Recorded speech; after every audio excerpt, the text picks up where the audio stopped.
One of the first bands that inspired me to pick up the guitar and actually learn to play it was Green Day. So today's in the style of video, we're going to be looking at some things that we can learn from Billy Joe Armstrong. The album I'll be focusing on is the Dookie album, so let's learn how to play guitar like Green Day. Welcome to Dave's Guitar Club. Love music, learn music, make music. I'll be using things that I learned from this album to make my own track in the style of Green Day. Get all of the resources that accompany this lesson by following the link in the description box to my Patreon page, where if you enjoy the content then you can support the channel. Let's start by looking at chords. I'm sure that most people are aware that the Green Day of this era pretty much exclusively used power chords. Power chords are two-note shapes that use just the root note, so we'll use this one as an example, and a fifth interval. You can also play an octave of the root note on top as well.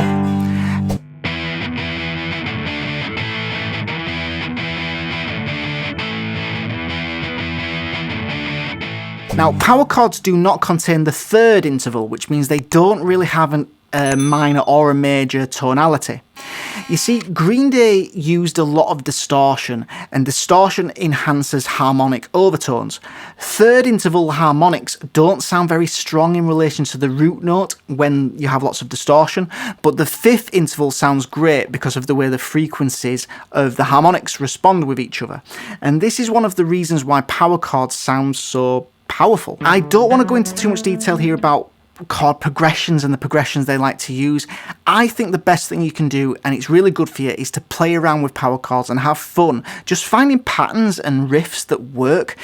You see, me and my friends would just jam around and make power chord sequences. So for example, I'm going to play the 5th fret of the A string root, move to the 3rd fret, then up to the 3rd fret of the E string root, and then back to that 5th fret of the A string root. Now this just sounds great.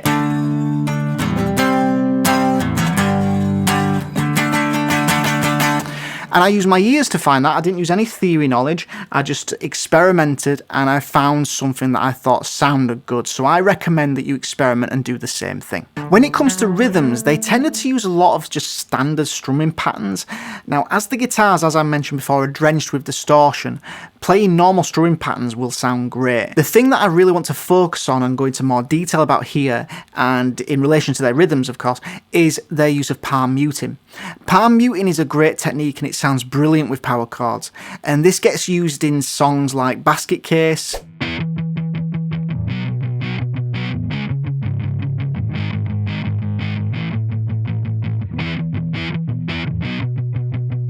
and When I Come Around.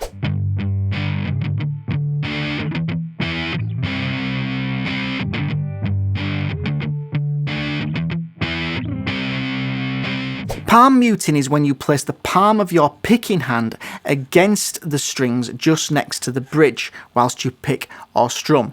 And this takes the sustain away from the notes that you're playing. And it gives the chords kind of a muted sound, hence the name palm muting. Now make sure that your palm is placed as close to the bridge as you can get it.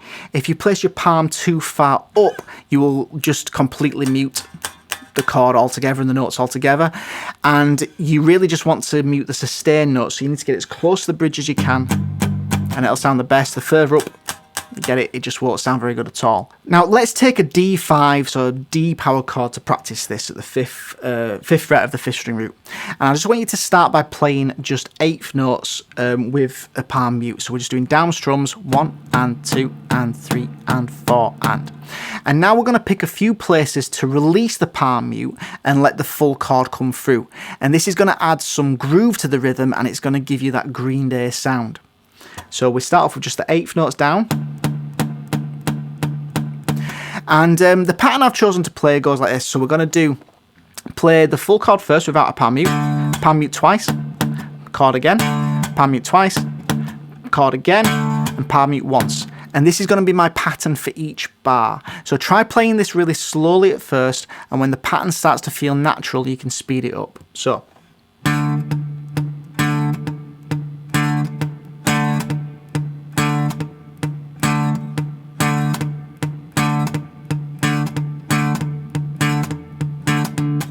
See, it's got a really cool sound as that.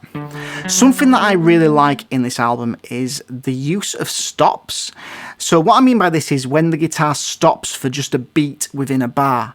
And this is a great rhythm trick to add, just to add a bit more interest to your rhythms, especially when the drums and the bass accent these stops as well. So I want you to think of the guitar in the song Burnout.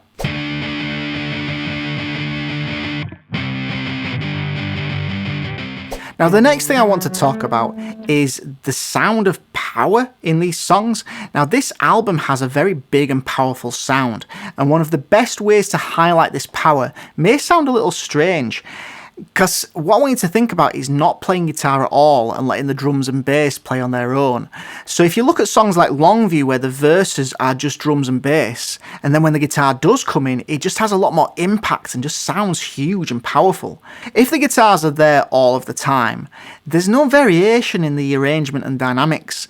So just cutting the guitars out for a bit and then adding them back in just makes a big impact and makes the guitar and the songs just sound more powerful. Let's look at using some of these ideas in my arrangement. Okay, so my intro section is just going to be using power chords, so 5 chords. I'm going to go from D to C to G to D, stay on D for another bar, back to C, G again, and G again for another bar. And the rhythm I'm going to use is going to be using the stops idea that I mentioned. So the strumming pattern is just a standard style strumming pattern, but the second strum, I'm going to mute the strings and just play a dead note. So it's going to go. It's going to be a really nice rhythm to use.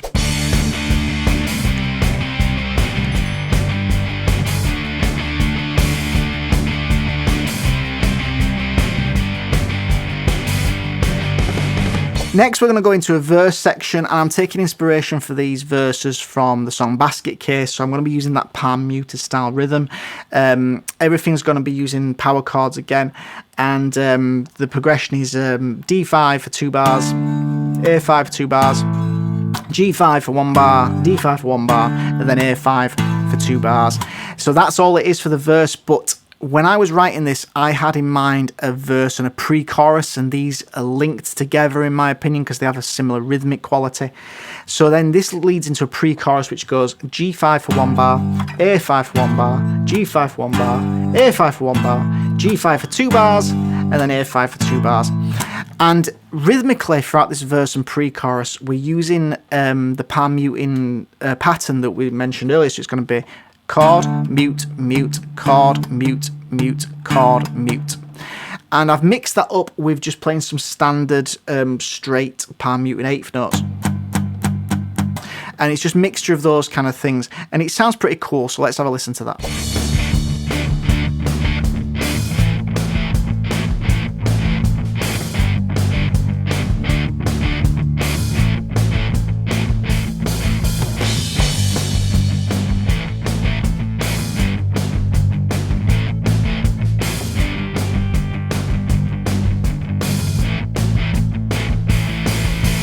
And the other thing I should mention there is at the very end of the pre-chorus, I lift off the palm muting and just do a bar of just straight 8th notes to build into this chorus section, which is coming now. The chorus is a similar progression to what I used in the intro section, so I'm going from a D5 to C5, G5, back to D5, stay on D5, then C5, G5, and I'll go through rhythm here now. So at the beginning of the choruses, I'm using that stop idea again, so it goes strum, stop, and then back into the rhythm. So it's, but I'm only doing it on the first chord of this section. The section loops round twice, so we've got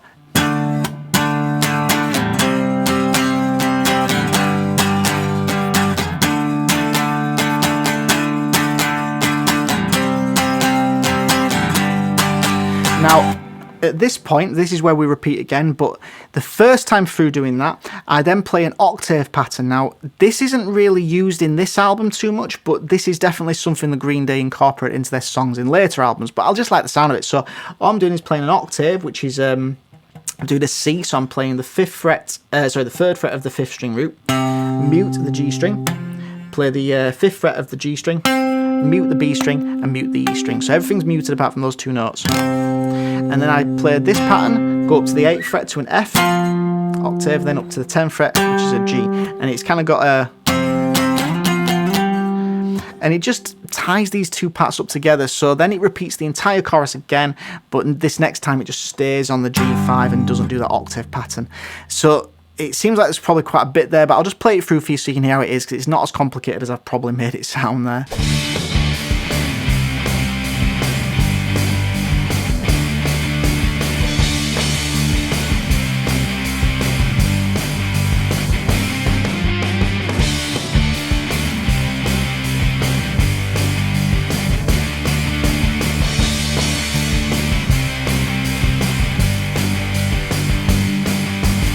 So this chorus then leads into a verse again, played the exact same way as before. This leads into a pre-chorus, played the exact same way as before. And then I've decided to go into a middle eight or a bridge section. And this is basically just the same as the verse section, but the difference is I've taken inspiration from what I said before about cutting the guitar out. So this time the middle eight or bridge section is just the verse, but with no guitars at all. And this is going to make the following sections sound more powerful. So coming out of this bridge section, we're going to go into a pre-chorus again, played the exact same way as before with the palm muted guitars. And this is going to lead into the final chorus, which is just played twice. And that's my track. So if you want to hear the full thing, then I've left a link to it in the description box below. If you want to get the resources that accompany this lesson, then follow the link below to my Patreon page. I hope this has given you some ideas that you can use in your own songwriting and your own playing. If you have any artists or bands that you want to see covered in this series, then just leave them in the comment section below. Please like the video, subscribe to the channel, and I'll see you next time.